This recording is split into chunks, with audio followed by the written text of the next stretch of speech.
NASCAR is in discussions with Honda, and Front Row Motorsports is officially a key Ford partner. What does this mean for Stewart-Haas Racing's future? How's it going, y'all? My name is Eric. Welcome to Out of the Groove. Happy Friday. I'm coming to you from atop the NASCAR Cup Series garage here at Daytona International Speedway. If you missed my previous video, I'll put a link to it right up here. The Daytona dual races were action-packed, drama-filled. We broke them down last night. Today, I want to catch up on a few additional storylines before the Truck, Xfinity, and Cup Series races go green this weekend. Some breaking news this morning. Chris Buescher is not here in Daytona. He is back home for the birth of his second child. RFK Racing says David Reagan will practice both the 60 and 17 cars until Chris Buescher returns. He is expected back in time for Sunday's Daytona 500. Let's talk about two other Ford teams. On Wednesday night, Joey Logano for Team Penske and Michael McDowell for Front Row Motorsports qualified on the front row for the 2024 Daytona 500. Joey Logano is looking to be the first driver since, I believe, Dale Jarrett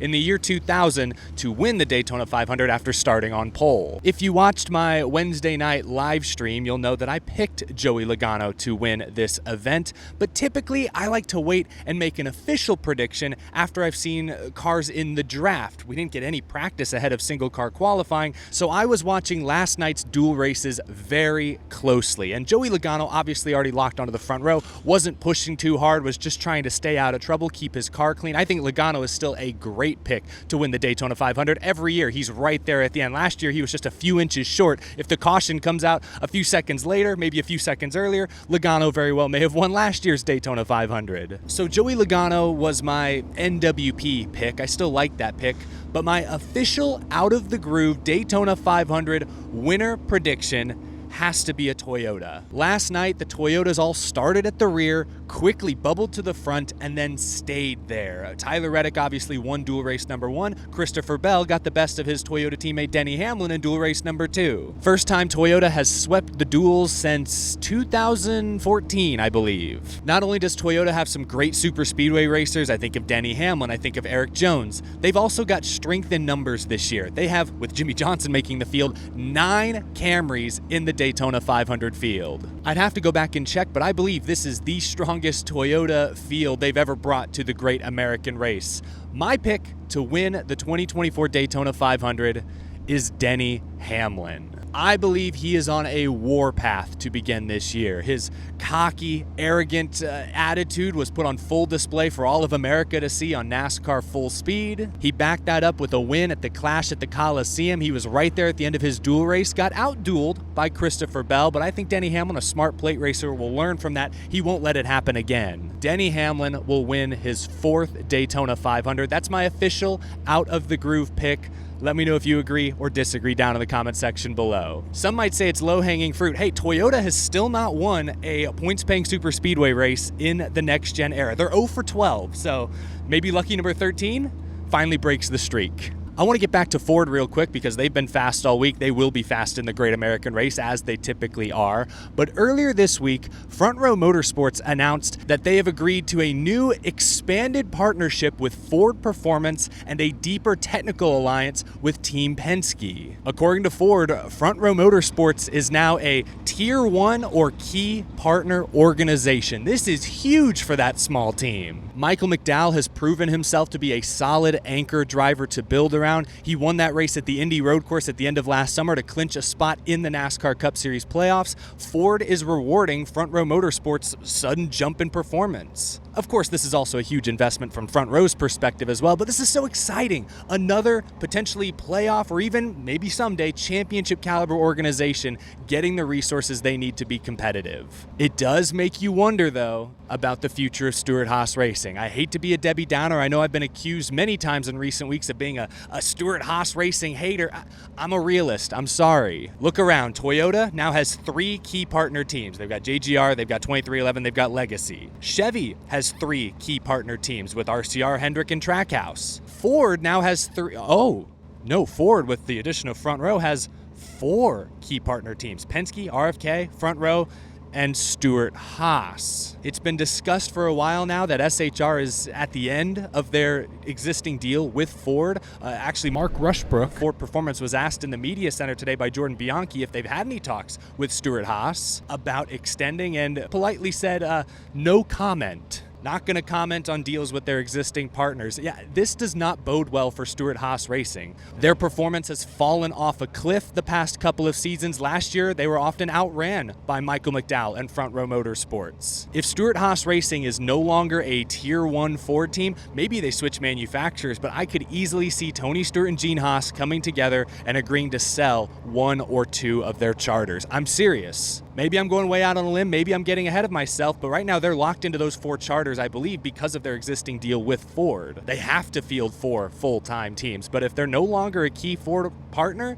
if that contract changes or expires, they're free to do what they want, and they could probably fetch $50 million apiece for those charters. I would not be shocked if they downsize between 2024 and 2025. We'll see how this season goes. Obviously, Josh Berry, Priest, Gregson, Briscoe, they could have a fantastic bounce-back season. Things may change. Maybe conversations with Ford will pick back up, turn more positive. But when this news was announced this week that Front Row is becoming a key Ford partner, I immediately thought about who the odd man out is going to be, and my guess, all signs point to it being Stewart-Haas Racing. So the radical changes within that organization may be far from over, unfortunately. Hey, go out and perform this year. You're still a key partner Ford team for now. Go win races this year, and perhaps all will work out in your favor. I want to wrap this video up with a couple of interesting reports from Sports Business Journal. First, real quick, Steve Phelps, NASCAR president, was on the Sports Business Journal Sports Media podcast this week and said that he expects Netflix to green light a season 2 of NASCAR Full Speed. We are confident that we will have a season 2. Because of the success of the show so far. That would be very exciting. I'd love to see maybe a slightly more expanded show. Although if they stick with 5 episodes, I think we will be able to take a deeper dive because, this first season, a large chunk of those early episodes were taken up by, explaining the rules, explaining what a pit stop is, how the playoffs work, all that stuff that for season 2, you can kind of gloss over. But I'm very excited. Oh, they just fired up an engine right here, warming up. They've got practice a little later tonight. But yeah, I would love to see Netflix come back. I think Full Speed should be an annual tradition, something that NASCAR fans can look forward to during the offseason the way F1 fans look forward to the new season of Drive to Survive. One final story. I hope you guys can hear me over the sounds of these engines. Look at William Byron's car. I don't know if that's his primary or his backup. It looks pretty clean, so I think that's his backup. Either way, I hope you guys can hear me. But one final story this week from Sports Business Journal. Adam Stern wrote about NASCAR's pursuit of a 4th manufacturer to join Ford, Chevy, and Toyota. And let me just read you some of his latest article, which I'll link down in the description below. Stern writes, NASCAR has also been chasing Honda for years and remains in discussions with the automaker, according to a person familiar with the matter. Ooh, this is the second time this offseason that Honda and NASCAR have been linked in a report. Remember, back in December, American Honda Motorsports manager Chuck Shifsky told Racer.com, quote, "We're looking for a wholesale change to the IndyCar engine regulations so that we can eliminate 5s and 10s of millions of dollars of annual technical costs. Because if we don't, then it's too much money and we will go do something else. That something else could be NASCAR or a further investment in our Formula One effort or something that isn't motorsports at all." Now, Honda's deal with IndyCar runs through the year 2026, so any Honda jump to NASCAR is still likely years away, and I hope that's not what this turns out to be. I'm obviously more of a NASCAR fan, but Honda leaving IndyCar would be a huge setback for that series, for that sport, so I hope there's a way that Honda can have a presence in both major American motorsport series. That would be the dream. Maybe that's unrealistic. I don't know. I would obviously love to see a 4th manufacturer in NASCAR. It means more money in the sport, more fast teams, more great landing spots for talented drivers. I think it would be a great thing. I still don't think a new manufacturer is going to join the NASCAR Cup Series until NASCAR figures out what their next engine package or powertrain or power supply will look like. NASCAR has made it abundantly clear they are not interested in going all electric, making the cars silent, but they have also made it clear that they are willing to adapt to whatever the real world American auto industry wants. What do consumers want? What are consumers buying? Representatives from all 3 manufacturers, Ford, Chevy, and Toyota, were in the media center today, and they all expressed kind of an openness. Hybrid, electric, hydrogen, internal combustion engines. Ford, Chevy, and Toyota are actively working with NASCAR to figure out what that next powertrain will look like. Although they admitted today in the media center any dramatic change to NASCAR's current engine package is likely far off. We've talked all about hydrogen, specifically internal combustion engines that run off hydrogen. NASCAR officials traveled to Japan, other parts of Asia this offseason, worked with Toyota. They've been experimenting and researching this for years. So I think NASCAR is definitely leaning towards hydrogen, but the technology is still years away. So both NASCAR and the existing OEMs are trying to keep things open. But yeah, I just don't think a fourth manufacturer is going to come into the Cup Series until they fully understand what they're getting into. Maybe I'm wrong. Maybe if the price is right now, Honda would be happy to join the Cup Series in the next couple of years. But I can't help but be a bit pessimistic right now. Hey, remember a couple of years ago when Steve Phelps name-dropped Dodge? Yeah, that didn't go anywhere. Did not turn out to be anything significant. So I'd love to see a fourth manufacturer. Honda would be great. I hope it doesn't come at the expense of IndyCar if it ever does happen. But let me know what you think down in the comment section below. Man, they just keep cranking them up, cranking them down, heating them up, cooling them back off. I hope you guys could hear me okay. Thank you all for tuning in. Just wanted to update y'all, catch up on some of the big news stories this week before the truck race tonight. Leave a like on this video if you enjoyed. Subscribe for more NASCAR news, commentary, race reactions, and much, much more.